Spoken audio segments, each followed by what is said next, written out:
রাম নারায়ণ রাম।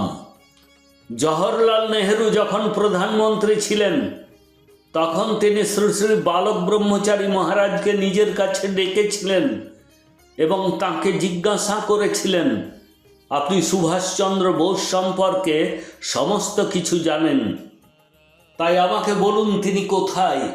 তিনি আরও বলেছিলেন, তাঁর সাথে আপনার খুব ভালো সম্পর্ক রয়েছে, আমি এই খবর পেয়েছি, তাই আমি আপনার কাছ থেকে তাঁর বিষয়ে জানতে চাই।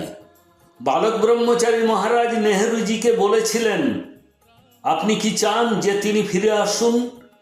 তারপর গুরুদেব আবার বললেন, আমাকে প্রথমে একটি সভা ডাকতে হবে, সবাইকে জিজ্ঞাসা করতে হবে, একমাত্র তারপরই আমি কিছু বলতে সক্ষম হব, কারণ তাঁর সম্পর্কে কিছু বলার জন্য আমাকে হয়তো আন্তর্জাতিক সমস্যার সম্মুখীন হতে হবে।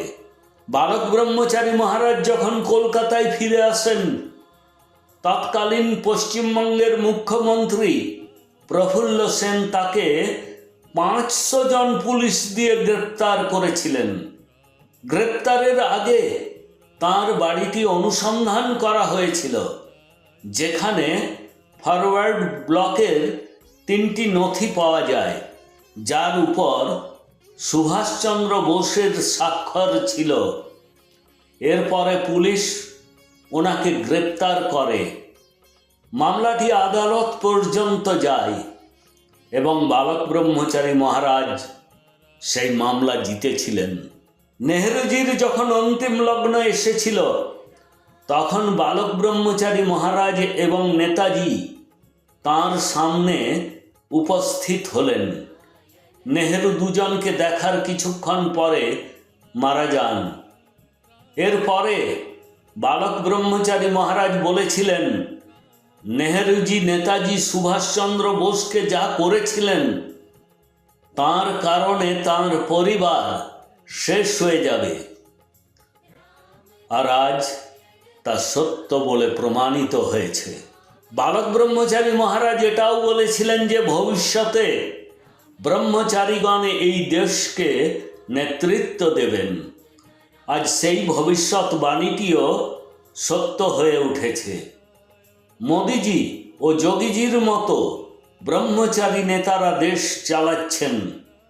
বালক ব্রহ্মচারী মহারাজের কারণেই সমগ্র দেশটি একদিন একটি অখণ্ড পরিবারের মতো জীবন যাপন শুরু করবে। সেদিন খুব শীঘ্রই আসবে। সে সময় খুব বেশি দূরে নয় যখন পুরো পৃথিবী ভারতের কথা শুনবে, যার নেতৃত্ব মোদিজি এবং যোগীজি করবেন।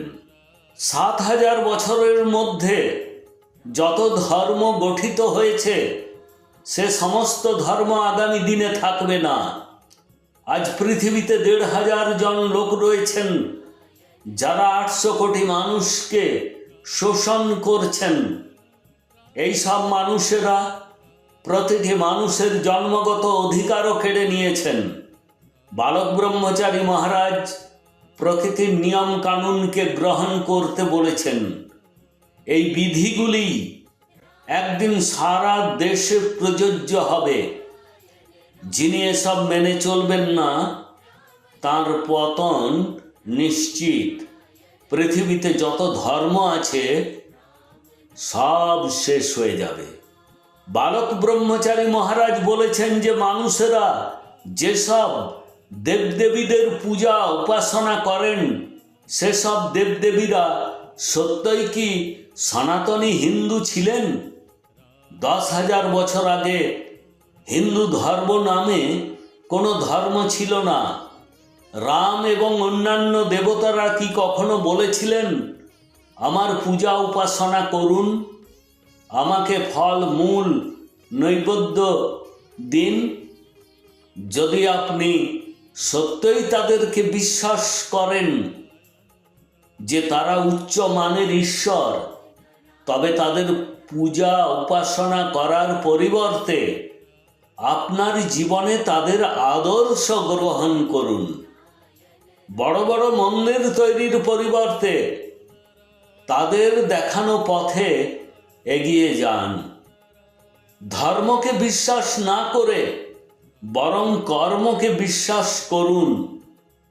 কর্ম করুন, মানুষকে সহায়তা করুন এবং রাম নারায়ণ রাম জপ করুন।